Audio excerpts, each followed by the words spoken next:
하나님의 말씀은 예레미야 33장 1절로 13절의 말씀입니다. 예레미야가 아직 시위대 뜰에 갇혀 있을 때에 여호와의 말씀이 그에게 두 번째로 임하니라. 이르시되 이를 행하시는 여호와, 그것을 만들며 성취하시는 여호와, 그의 이름을 여호와라 하느니가 이와 같이 이르시도다. 너는 내게 부르짖으라. 내가 내게 응답하겠고 내가 알지 못하는 크고 은밀한 일을 내게 보이리라. 이스라엘의 하나님 여호와께서 말씀하시니라. 무리가 이 성읍의 가옥과 유다 왕궁을 헐어서 갈대아인의 참호와 칼을 대항하여 싸우려 하였으나 내가 나의 노여움과 분함으로 그들을 죽이고 그들의 시체로 이 성을 채우게 하였나니 이는 그들의 모든 악행으로 말미암아 나의 얼굴을 가리어 이 성을 돌아보지 아니하였음이라.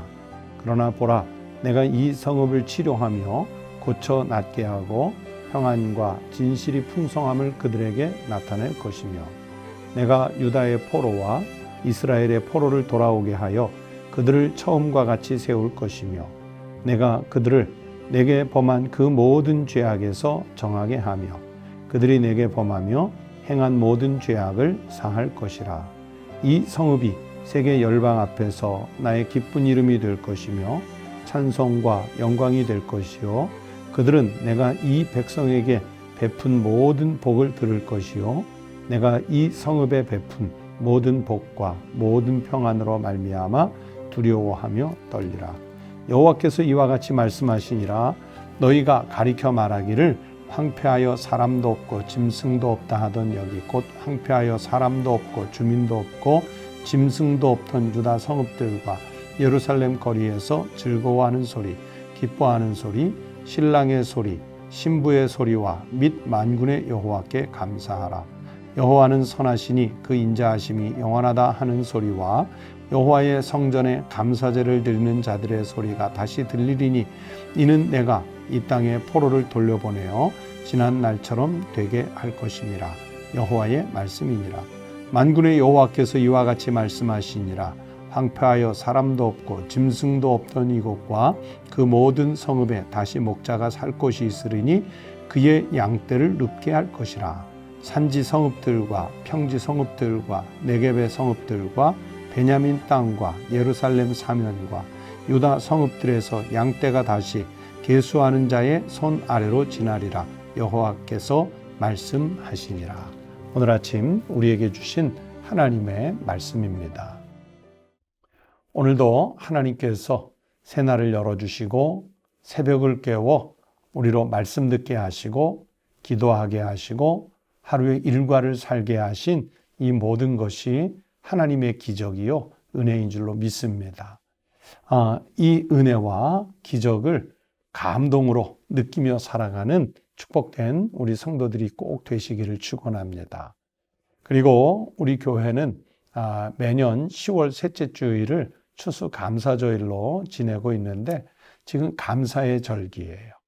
금년같이 모든 것이 힘들고 어려운 때를 보냈지만 그래도 되돌아서 생각해 보면 주님이 우리를 세밀하게 지키셨지 않습니까? 안전하게 보호해 오셨지 않습니까? 그런 하나님의 돌보신 은혜를 기억하며 한 가지라도 더 많이 찾아서 감사할 수 있는 우리 축복의 성도들이 꼭 되시기를 축원합니다. 오늘 33장의 말씀을 읽었는데요. 말씀드렸던 대로 30장부터 33장 이스라엘 선민이 회복될 것이라고 예언을 한 내용인데 그래서 위로의 책 The Book of Consolation 이라는 별명을 가지고 있는 그 내용이 바로 33장까지입니다. 오늘 여기 33장에서는요, 이 3절 말씀이 제일 유명하지요. 너는 내게 부르짖으라. 내가 내게 응답하겠고 내가 알지 못하는 크고 은밀한 일을 내게 보이리라. 많은 사람들이 성경 말씀을 읽으면서 내가 하나님께 큰 소리를 내서 부르짖어 기도하면 나에게 큰 응답을 주시려나 보다, 축복을 주시려나 보다. 그렇게 자기 이제 아전인수라고 그러죠. 자기 좋을 대로만 이 말씀을 해석하는 경우들이 많습니다. 그러나 이 33장 3절의 말씀은 그런 뜻의 말씀이 아니에요. 지금 거짓 선지자와 예레미야 선지자가 대항한다는 말씀을 여러 차례 드렸죠. 예레미야와 하나냐, 예레미야와 스마냐가, 그리고 다른 거짓 선지자들이 자꾸 맞서서 대립하는데, 이 거짓 선지자들의 일관된 주장은 뭐냐면, 지금 바벨론에 의해서 우리가 이렇게 침략을 당하고 고통을 당하지만, 그러나 반바벨론 동맹이 그들을 이겨내서 지금 포로로 잡혀가 있는 사람들도 2년 안에 돌아올 것이고, 성전 물건들이 바벨론으로 다 옮겨갔지만 2년 안에 이것들도 돌아와서 회복될 것이다. 그리고 하나님이 우리를 지키실 것이다. 듣기에는 참 좋은 내용이지요. 마음을 기쁘게 하는 내용인데, 이런 내용을 전하는 사람들은 당시의 거짓 선지자들이었어요. 그런데 예레미야 선지자는 그런 거짓 선지자들의 내용과 다르게 어떤 내용을 선포했습니까? 아니다. 저 바벨론에 의해서 우리는 멸망할 것이다. 시드기야 왕을 비롯한 나라의 지도자들은 포로로 잡혀갈 것이다. 그리고 70년이 차면 우리는 다시 돌아오게 될 것이다. 이런 내용을 예언을 하는 거예요. 그래서 이런 내용을 어떤 사람이 알 수 있느냐? 그게 3절이에요. 너는 내게 부르짖으라 내가 내게 응답하겠고 네가 알지 못하는 크고 은밀한 일. 여기서 크고 은밀한 일은 하나님께서 그 하나님의 경륜을 가지고 역사를 통치해 가시는 바로 그 내용입니다. 그건 누가 보느냐? 기도하는 사람들이 보는 거예요. 하나님께 뜻을 맞춘 사람이 보는 거예요. 그래서 오늘날 이 성경의 말씀을 읽는 우리도 마찬가지입니다. 물론 내 개인의 복도 중요하죠. 나의 출세도 중요합니다. 내가 부유해지는 것도 중요합니다. 그런 내용을 기도 제목 삼는 것 중요하죠. 그러나 더 크게는 하나님께서 이 역사를 어떻게 통치해 가시는가. 코로나19 전염병이 세계를 덮은 그 뒤에 하나님은 어떤 뜻을 갖고 계시는가. 또 이 지구적 위기 속에서 하나님이 우리에게 원하시는 것은 과연 무엇일까? 우리는 자꾸 기도하면서 하나님의 뜻을 찾아서 거기에 맞출 수 있어야 됩니다. 그러면 우리가 어느새 하나님께서 크고 은밀한 일을 우리에게 보여주시는 그 역사를 누리게 될 것이라고 믿습니다. 1절부터 13절은 바로 그 연장선상에 있는 말씀입니다. 그래서 1절부터 9절은 보시면 예루살렘과 유다 백성들의 범죄로 하나님의 심판 도구인 이방 민족의 침입으로 인해서 멸망당할 것이다. 하나님께서 하지만 죄를 사해 주시고 포로에서 결국에는 돌아와 구원하실 것이다 하는 내용의 말씀이고요. 또 10절부터 13절은 이방 민족의 침입으로 황폐해진 그들의 국토를 하나님의 은총으로 다시 회복하실 것이다. 그리고 이스라엘 백성들이 돌아와 평화와 번영을 누릴 수 있는 날이 곧 오리라는 것을 예언해 주시는 그런 말씀으로 흐름이 나아가고 있습니다. 성도 여러분, 이런 그 하나님의 역사를 통치하시는 모습 속에서 우리가 깨달아야 할 것이 있습니다. 그것의 첫 번째는 하나님의 회복의 은총은 반드시 죄에 대한 징계를 통해서만 주어진다는 사실입니다. 그래서 징계를 받았다? 물론 아프지요. 쓰라립니다. 하지만 그 징계를 받았을 때 순종하는 믿음이 필요합니다. 낙심할 것까지 없습니다. 오히려 회개를 통해서 하나님의 은총을 기대하는 그런 축복의 통로로 삼을 수가 있습니다. 저 개인적인 말씀을 드려 죄송한데 제가 초등학교 1학년 때 오전반, 오후반으로 학교를 다닐 때 소위 어렸을 때 아이들 말대로 학교 수업을 안 가고 땡땡이를 쳤던 적이 있습니다. 공부하기 싫어서, 학교 가기 싫어서 하루 도망을 쳤던 거예요. 그리고 마치 학교에 갔다 온 것처럼 집에 갔는데 이미 부모님들이 알고 계셨어요. 저희 아버님이 저에게 매를 드는 적이 거의 없었는데 그 초등학교 1학년짜리인 저를 친목이라고 그러죠. 거기에 올라서게 한 다음에 회초리를 가져다가 종아리를 여러 차례 때리셨어요. 아팠지요. 어린 마음에 얼마나 아팠는지요. 잘못했어요 하면서 눈물을 쏟아가며 그 종아리를 맞았는데, 멍이 들도록 맞았는데, 그런데 놀라운 것은 제가 그 이후로 학교 결석을 거의 안 했습니다. 초등학교 때도요, 그날 결석 때문에 개근상은 못 탔지만 정근상을 받고, 중학교, 고등학교, 심지어 대학원을 다니면서도 결석을 해본 적이 거의 없어요.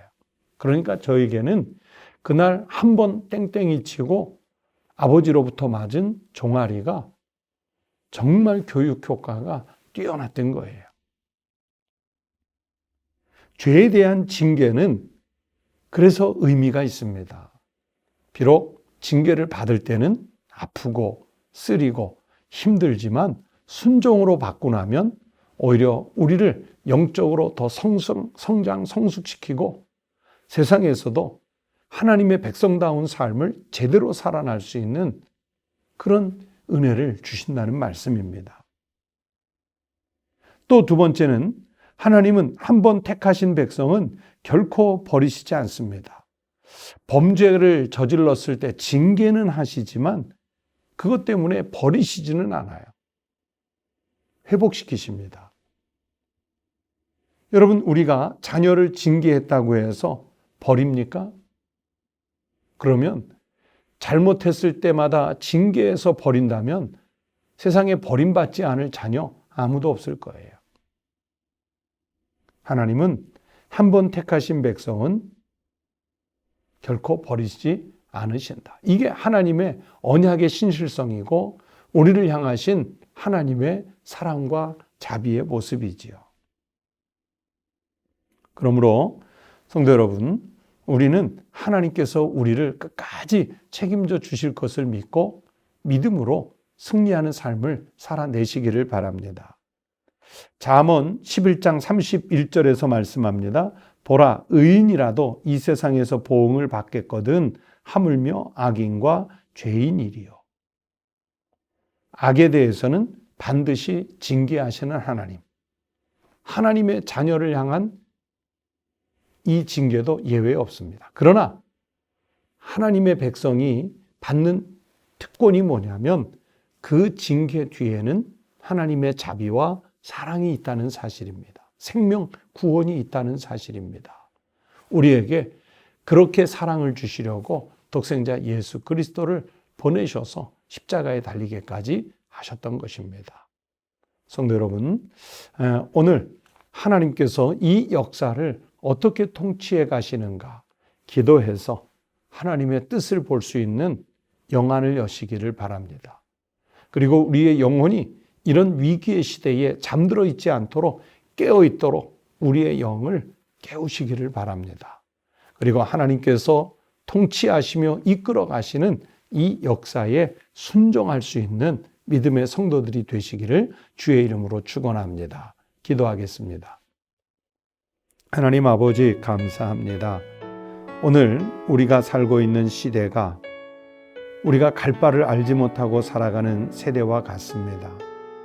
마치 광야길에 던져진 이스라엘 백성들처럼 우리는 쓴물을 먹을 수밖에 없고 또는 이방 민족의 침략을 당할 수밖에 없고 길을 찾지 못해 헤맬 수밖에 없는 참 불쌍한 존재에 불과했지만, 그러나 하나님의 백성들을 구름 기둥, 불 기둥으로 인도하시고 쓴물을 단물로 바꾸어 주시고 반석을 쳐서 물이 솟게 하시는, 하늘에서 내려 주시는 만나로 먹고 살게 하시는 은혜를 내려주셨던 것처럼 하나님, 오늘 우리에게도 광야길에 내리셨던 이스라엘 백성들에게 주신 은혜와 자비와 축복을 오늘 우리에게도 허락하여 주시옵소서.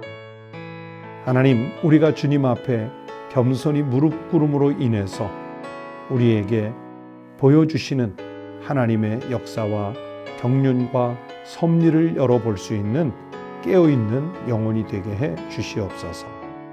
우리가 죄악에 머물 때는 하나님 앞에 나와 신속히 회개 기도하게 하시고, 하나님의 뜻을 발견했을 때는 그 길이 어떤 길이든지 무릎 꿇어 순종으로 나아갈 수 있는 믿음의 사람들이 되게 하여 주시옵소서. 하나님, 이 감사의 절기, 가을에 더 큰 감사, 더 많은 감사를 주님께 예물로 드리는 우리 거룩한 성도의 삶이 되게 하여 주옵소서. 거룩하신 우리 주님 예수 그리스도의 이름으로 기도드리옵나이다. 아멘. 여러분 함께 기도하시겠습니다. 첫 번째는 오늘 읽으셨던 말씀을 생각하시면서 그릇된 길로 갔던 우리의 불신앙을 하나님 앞에 회개하고, 그리고 하나님께서 이끌어 인도하시는 그 길을 보고 하나님의 길로 우리가 순종으로 따라 나설 수 있도록 위해서 기도하십시다. 두 번째는 주님의 돌보심과 인도하심 속에서 사는 믿음의 가정이 될 수 있도록 우리 가정을 위해서 기도하십시다. 세 번째는 코로나19 전염병으로 어려움들을 겪고 있는 미자립 교회들을 위해서, 한국 교회를 위해서 기도해 주시기 바랍니다. 다 함께 기도하겠습니다.